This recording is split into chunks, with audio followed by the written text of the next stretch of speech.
sebelumnya hanya ingin mengatakan bahwa saya tertindas dan saya akan lawan itu. Sebenarnya tujuannya itu ada sih, mau menceritakan persoalan bagaimana seorang nelayan di sana. Ya mungkin di sini juga saya akan terangkan bahwa sesungguhnya kami sebagai nelayan ini, kalau istilah ikan itu, kok hidup saya ini seperti di akuarium gitu. Iya, artinya awalnya saya itu bebas mencari ikan, kemudian kemana aja saya bisa, mau ke Lampung mau kemana, selama perahu saya masih bisa melampaui gelombang yang besar, kita lalui ya kita lalui. Cuman akhir-akhir ini sebenarnya kalau ngomong apa ya, kalau ngomong istilah saya ini tidak terurus itu sebagai nelayan. Kalau ngomong kasarnya kayak nggak diurus oleh negara gitu. Tahun 2005 kami dipersoalkan dengan tambang pasir, selesai tempur di laut, tembak-tembakan di laut gitu kan. Terus kemudian diperpanjang lagi tahun 2010 gitu. Terus perang lagi di laut karena ada penambangan pasir. Lagi-lagi penyebabnya adalah, kalau saya bilang itu ya satu, reklamasi, dan penyembah berhalanya ya aguan CS. Nah kemudian sepertinya dari persoalan-persoalan itu sering ngebentok kehidupan saya. Kemudian saya juga mencari sebab gitu, kenapa ini bisa terjadi, sebabnya apa. Lagi-lagi ini apa yang dikatakan apa tadi, bahwa sesungguhnya para penjajah ini sudah mencongok hidung-hidung aparat pemerintah, saya lihat gitu kan. Mungkin mulai dari persoalan politik awalnya, membiayai, yang kemudian minta ini minta itu, sampai akhirnya pengelola negara yang harusnya merawat kami sebagai nelayan, sebagai rakyat, kok malah nggak diurusi gitu. Dan itu terjadi ketika saya melihat di lapangan posisi saya sebagai rakyat. Tambang pasir akhirnya terjadilah abrasi, kantong-kantong lumpur laut juga akhirnya pecah. Kemudian yang awalnya masih ada gurita, masih ada kuda laut dan makhluk-makhluk Allah lainnya di laut sekarang mulai punah gitu. Belum lagi persoalan pencemaran PT Sinarmas gitu kan, dengan indah kiatnya dan banyak hal yang merusak lingkungan.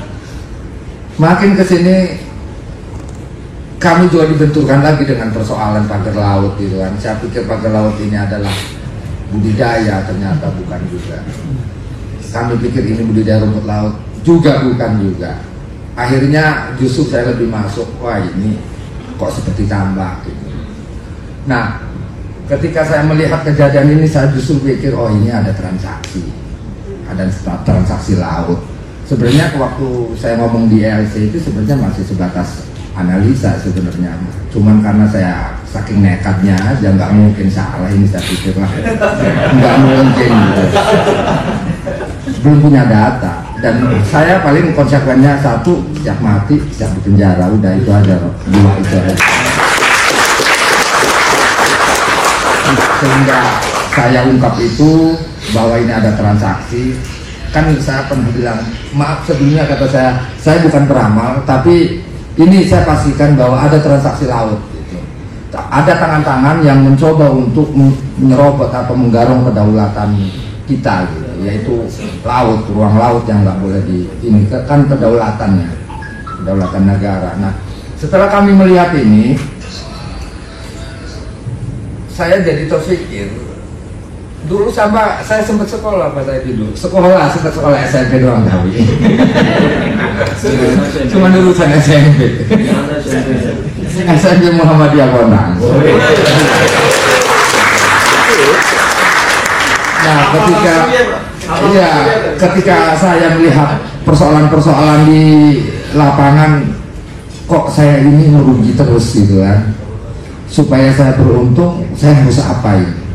Nah ketika saya melihat sebab-sebab itu, sepertinya ternyata Allah punya kehendak kepada makhluknya. yaitu kehendak Allah itu untuk sebutnya mendorong perbuatan-perbuatan baik dan mencegah kemungkaran. Kalau lebih jelasnya sepertinya di Al-Imran 104. Seperti itu. Cuman karena malu untuk mengucapkan itu ya. Kalau bahasa kontangnya mah urus Sukarno. Binder.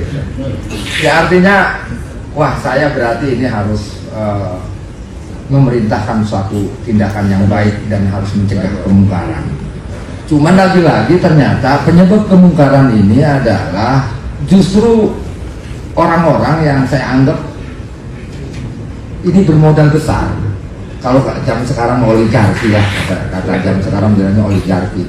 Kalau saya menyebut di lapangan itu buta encung.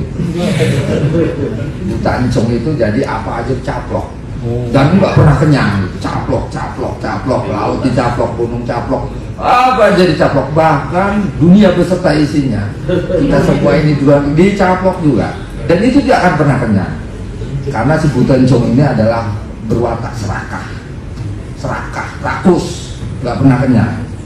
Nah sepertinya ini harus dilawan. Saya pikir cara untuk melawannya adalah ya tadi itu, kalau dia penyembah berhala berarti lawannya harus menyembah Allah gitu. Dia penyembah berhala, ya lawannya harus menyembah Allah gitu. Makanya ketika saya lihat ini kejadian-kejadian, wah kata saya ini kok jadi begini, kemana negara, lagi-lagi ini penjajah terus menjajah kita. Nah dari kembali lagi ke pagar laut, dari kejadian pagar laut itu saya susah mencari ikan. Kemudian ketika saya di darat, saya tanya dengan kawan-kawan saya lagi, oh ternyata ada penyerobotan lahan. Ya bayangin aja, orang lagi enak bercocok tanam, ada padinya lagi tumbuh, diuruk. Orang-orang yang nggak mau jual tambaknya, ditutup sungainya. Tujuan ditutup sungainya itu sebenarnya bagaimana caranya supaya mereka tidak bisa mengelola lahannya. Kemudian mati, rugi, akhirnya dijual. Dia tidak mengancam secara anarkis atau apa, tapi dia mengancam sistem. Kalau zaman dulu, zaman Belanda itu menutup saluran air kali, sehingga pertahanan tahanan pangannya juga akan terganggu gitu. Nah ini persis seperti zaman dulu dilakukan itu, zaman Belanda. Nah terus ternyata kejadian ini bukan hanya wilayah-wilayah yang terdekat di daerah saya, misalnya di Muncung segala macam itu. Ternyata ini juga udah terjadi sampai Dadap. Pas saya lihat, oh ternyata ini musuh lama saya, kata saya. Musuh lama saya. Karena dulu saya dijajah dengan tambang pasirnya buat reklamasi. Itu selesai di tahun 2016 kalau nggak salah, itu waktu reklamasi itu. Ya kalau mau saya ceritain panjang lah sistem politiknya, bagaimana Jokowi awalnya jadi gubernur segala macam, setengah main ditaruh di pusat biayanya. Kita ini sedang dihadapkan perang, lapangan perangnya adalah ini lapangan perang kita di situ sebenarnya.